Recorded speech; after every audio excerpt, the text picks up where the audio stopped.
बस के हॉर्न देते ही सभी यात्री जल्दी जल्दी अपनी अपनी सीटों पर बैठने लगे। अक्षरा ने बंद खिड़की से ही हाथ हिलाकर चाचा चाची को बाय किया। उधर से चाचा जी भी हाथ हिलाते हुए जोर से बोले, मैंने कंडक्टर को कह दिया है कि बगल वाली सीट पर किसी महिला को ही बैठाएं और पहुंचते ही फोन कर देना। बस चल दी अक्षरा खिड़की का शीशा खोलने की कोशिश करने लगी ताकि ठंडी हवा के झोंकों से उसे उल्टी का एहसास न हो, मगर शीशा टस से मस नहीं हुआ तो उसने कंडक्टर से शीशा खोल देने को कहा। कंडक्टर ने पूरा शीशा खोल दिया। अक्षरा की बगल वाली सीट अभी भी खाली थी। उधर कंडक्टर एक दंपति से कह रहा था, भाई साहब प्लीज आप आगे वाली सीट पर बैठ जाएं तो आपकी मैडम के साथ एक लड़की को बैठा दूं। देखिए न रात भर का सफर है, कैसे बेचारी पुरुष के साथ बैठेगी। अक्षरा ने मुड़कर देखा। कंडक्टर पीछे वाली सीट पर बैठे युवा जोड़े से कह रहा था। आदमी तो आगे आने के लिए मान गया पर औरत की खींच को भांप अक्षरा बोली, मुझे उल्टी होती है, उनसे कहिए न मुझे खिड़की की तरफ वाली सीट दे दें, वो सब आप खुद देख लीजिए। कंडक्टर ने दो टूक लहजे में कहा तो अक्षरा झल्ला कर बोली, तो फिर मुझे नहीं जाना, मैं अपनी सीट पर ही ठीक हूं। कंडक्टर भी अव्वल दर्जे का जिद्दी था। वो तुनक कर बोला, अब आपकी बगल में कोई पुरुष आकर बैठेगा तो मुझे कुछ मत बोलिएगा। आपके पेरेंट्स ने कहा था, इसलिए मैंने आपके लिए महिला के साथ की सीट अरेंज की। तभी झटके से बस रुकी और एक दादानुमा लड़का बस में चढ़ा और लपक कर ड्राइवर का कॉलर पकड़कर बोला, क्यों बे, मुझे छोड़कर भागा जा रहा था, मेरे पहुंचे बिना बस कैसे चला दी तूने। ड्राइवर डर गया। मौका देखकर कंडक्टर ने हाथ जोड़ते हुए बात खत्म करनी चाहिए, आइए बैठिए, देखिए न बारिश का मौसम है इसीलिए, नहीं तो आपके बगैर। उसने लड़के को अक्षरा की बगल वाली सीट पर ही बैठा दिया। अक्षरा समझ गई कि कंडक्टर बात न मानने का बदला ले रहा था। उसने खिड़की की तरफ मुंह कर लिया। बारिश शुरू हो चुकी थी और बस अपनी रफ्तार पकड़ने लगी थी। टेढ़े मेढ़े घुमावदार पहाड़ी रास्तों पर अपने गंतव्य की ओर बढ़ती बस के शीशों से बारिश का पानी रिस रिस कर अंदर आने लगा। सभी अपनी अपनी खिड़कियां बंद किए हुए थे। अक्षरा ने भी अपनी खिड़की बंद करनी चाहिए, लेकिन शीशा अपनी जगह से टस से मस नहीं हुआ।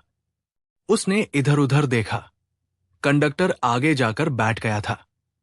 पानी रिसते हुए अक्षरा को भिगा रहा था। तभी बगल वाले लड़के ने पूछा, खिड़की बंद करनी है तो मैं कर देता हूं। अक्षरा ने कोई उत्तर नहीं दिया। फिर भी उसने उठकर पूरी ताकत लगाकर खिड़की बंद कर दी। पानी का रिसना बंद हो गया। बाहर बारिश भी तेज हो गई थी। अक्षरा खिड़की बंद होते ही अकुलाने लगी। उमस और बस के धुएं की गंध से उसका जी मिचलाने लगा था। बाहर बारिश काफी तेज थी, लेकिन उसकी परवाह न करते हुए उसने शीशे को सरकाना चाहा तो लड़के ने उठकर फुर्ती से खिड़की खोल दी। अक्षरा उल्टी करने लगी। थोड़ी देर तक उल्टी करने के बाद वो शांत हुई, मगर तब तक उसके बाल और कपड़े काफी भीग चुके थे। बगल में बैठे लड़के ने आत्मीयता से पूछा, आपकी तबीयत तो ठीक है, मैं पानी दूं, कुल्ला कर लीजिए। अक्षरा अन्य भाव से बोली, मेरे पास पानी है। वो फिर बोला, आप अकेली ही जा रही हैं, आपके साथ और कोई नहीं है। अक्षरा इस सवाल से असहज हो उठी, क्यों, मेरे अकेले जाने से आपको क्या लेना। जी, मैं तो यूं ही पूछ रहा था। लड़के को भी लगा कि शायद वो गलत सवाल पूछ बैठा है, लिहाजा वो दूसरी तरफ देखने लगा। थोड़ी देर तक बस में शांति छाई रही। बस के अंदर की बत्ती भी बंद हो चुकी थी। तभी ड्राइवर ने टेप रिकॉर्डर चला दिया। कोई अंग्रेजी गाना था। बोल तो स्पष्ट नहीं थे पर कानफोड़ू संगीत गूंज उठा। तभी पीछे से कोई चिल्लाया, अरे ओ ड्राइवर जी, बंद कीजिए इसे, अंग्रेजी समझ में नहीं आती हमें, कुछ हिंदी में बजाइए। कुछ देर बाद एक पुरानी हिंदी फिल्म का गाना बजने लगा। रात काफी बीत चुकी थी। बारिश कभी कम तो कभी तेज हो रही थी। बस पहाड़ी रास्ते की सर्पीली ढलान पर आगे बढ़ रही थी। सड़क के दोनों तरफ उगी जंगली झाड़ियां अंधेरे में तरह तरह की आकृतियों का आभास करवा रही थी। बारिश फिर तेज हो उठी। अक्षरा ने बगल वाले लड़के को देखा। वो शायद सो चुका था। वो चुपचाप बैठी रही। पानी का तेज झोंका जब अक्षरा को भिगोते हुए आगे बढ़कर लड़के को भी गिरफ्त में लेने लगा तो वो जाग गया। अरे, इतनी तेज बारिश है, आपने उठाया भी नहीं, कहते हुए उसने खिड़की बंद कर दी। थोड़ी देर बाद बारिश थमी तो खुद ही उठकर खिड़की खोल भी दी और बोला, फिर बंद करनी हो तो बोलिएगा, और आंखें बंद कर ली। अक्षरा ने घड़ी पर नजर डाली। सुबह के 3 बज रहे थे। नींद से उसकी आंखें बोझिल हो रही थी।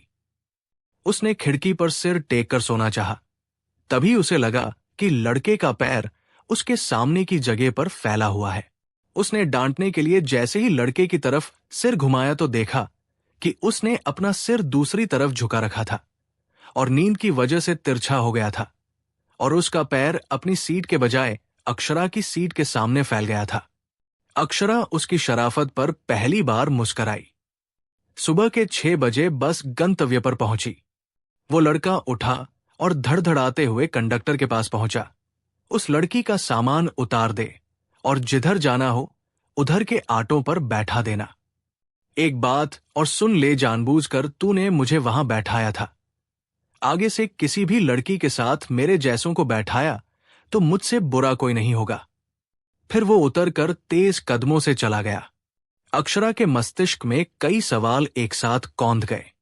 उसे जहां उस लड़के की सहायता के बदले धन्यवाद न कहने का मलाल था, वहीं इस जमाने में भी इंसानियत और भलाई की मौजूदगी का एहसास।